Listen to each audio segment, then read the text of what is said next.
Howdy, Pastor Reiter here again for another video to talk about the Ten Commandments and the Catechism in daily life. So last time I gave a short video of how to remember the Ten Commandments. Now I want to introduce you to a little, maybe we could call it, game that I like to play when I look at news and other things, reading books, watching movies, TV shows, etc. And I call it the 10 Commandments in Life.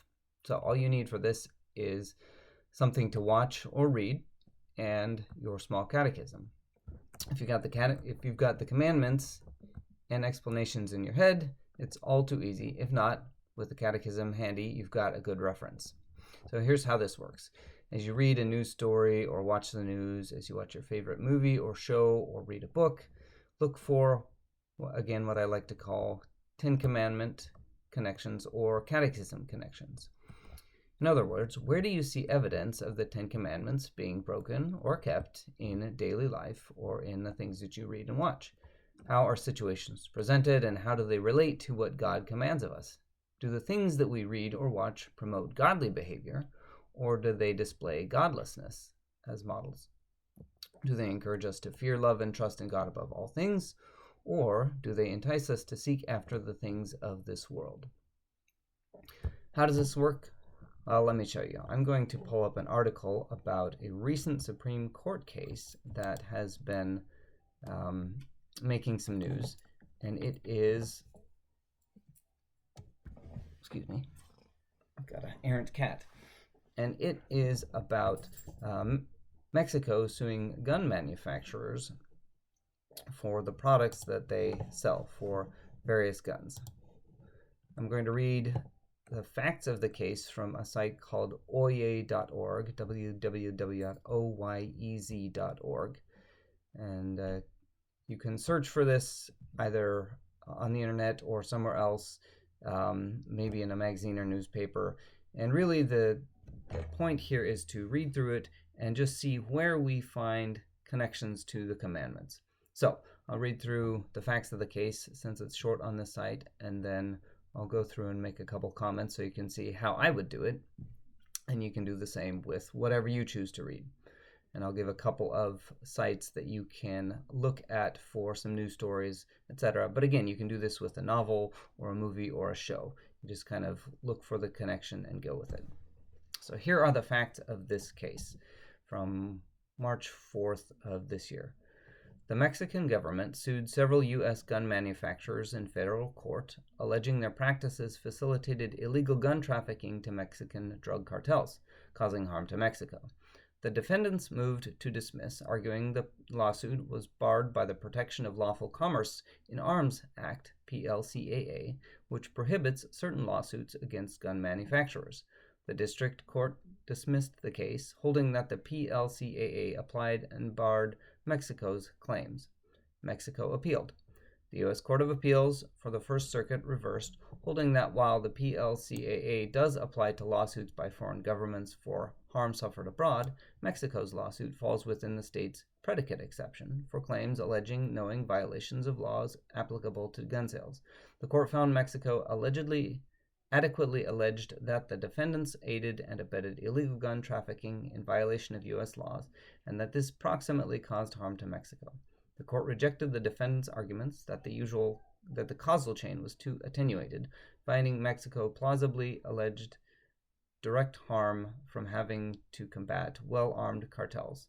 The court remanded the case for further proceedings, allowing Mexico's lawsuit to move forward. The question: can U.S. gun manufacturers be held liable for violence in Mexico under theories of proximate causation and aiding and abetting based on their domestic production and sale of firearms that are later trafficked to Mexican cartels? All right, so there's a lot in that case and a lot of legal jargon. But even with something like that, we can pay attention to a couple things. Which commandments are touched on by a case such as this? Well, running through our commandments, right? You shall have no other gods. You shall not misuse the name of the Lord your God. Remember the Sabbath day by keeping it holy. Honor your father and mother. You shall not murder. You shall not commit adultery. You shall not steal. You shall not give false testimony against your neighbor. You shall not covet your neighbor's house. You shall not covet your neighbor's wife, manservant, maidservant, ox, donkey, or anything that belongs to your neighbor. So thinking of those, one obviously comes to mind quickly. The fifth commandment, right? You shall not murder. When we're talking about the taking of human life, and guns are something that is often used for that, we see an immediate connection to the fifth commandment. So here we have that connection. Now, this allows us then to consider, what does the explanation for the commandment say? We should fear, love, and trust we should fear and love God so that we do not hurt or harm our neighbor in his body, but help and support him in every physical need.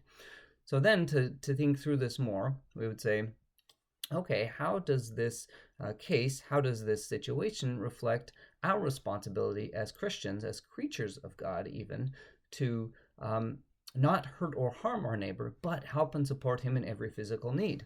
Do we run into a tension between helping and supporting our neighbor, maybe defending his life, etc., on one hand, versus how guns can also be used to harm our neighbor? And so we see that our application of the commandments and our understanding of the commandments is not so cut and dried and simple. It touches on both sides, and something like this helps to highlight that.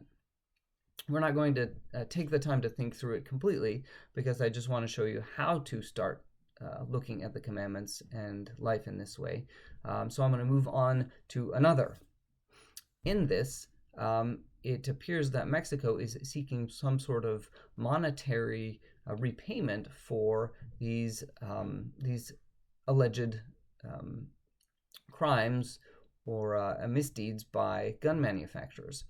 So there we have another connection to commandments. We could say probably that the seventh commandment, you shall not steal, could be of note here, and also the ninth commandment, you shall not covet your neighbor's house. How, you might ask? Well, let's look at the explanations once again. So the seventh commandment, you shall not steal. The explanation is we should fear and love God so that we do not take our neighbor's money or possessions or get them in any dishonest way, but help him to improve and protect his possessions and income.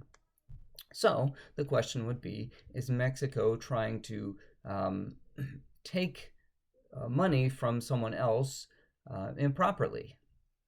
That would be the seventh commandment connection there that we would have to consider and work through.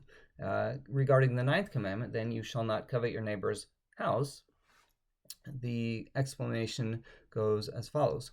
We should fear and love God so that we do not scheme to get our neighbor's inheritance or house, or get them in a way that only appears right, but help and be of service to him in keeping them. And in this case, we in the seventh versus ninth commandments, in the seventh commandment, we are talking about outright taking something that belongs to someone else. In the ninth commandment, we're really talking about how do we see things acquired, shall we say, not quite in the right manner, and yet in ways that appear right, as the explanation said. In other words, can we use legal means to get something from a neighbor that we really shouldn't be getting from them? Or can we use, air quotes, right, legal means to do that? Here's another example of that to maybe help out. Piracy of music. There are places you can download music without any cost, and some of these places actually have that available and have been up for a long time. However, if I acquire music or something else in that way, when I ought to probably have paid for it, yet I find a workaround, am I violating that ninth commandment by sort of scheming or doing it in a way that only appears right, even though I know that I probably shouldn't do it? And so that would be the question from ninth commandment perspective on Mexico. Are they trying to use legal means to do something that maybe isn't right, such that it may look right? Okay, that is probably enough. We're running to about 10 minutes, which I want to keep this video under. So I will try to put a link to the article and a couple other places where you can go to look at this particular case. If you're interested in digging into it, I highly, highly recommend you listen to the World and Everything in It for today. That is March 17th, 2025. And you can hear the podcast episode talk about this case, and also you hear clips from the Supreme Court, a lot of other things. I love to listen to The World and Everything in It for just a brief overview of the news and various things from a Christian perspective. So I'll also put a link to World News Group's site and to the podcast so that you can both read and listen to those as you want. And look at some other articles. See if you can find other commandment connections there. And of course, in whatever else you read and watch. Thanks. The Lord be with you. I hope you have a great day.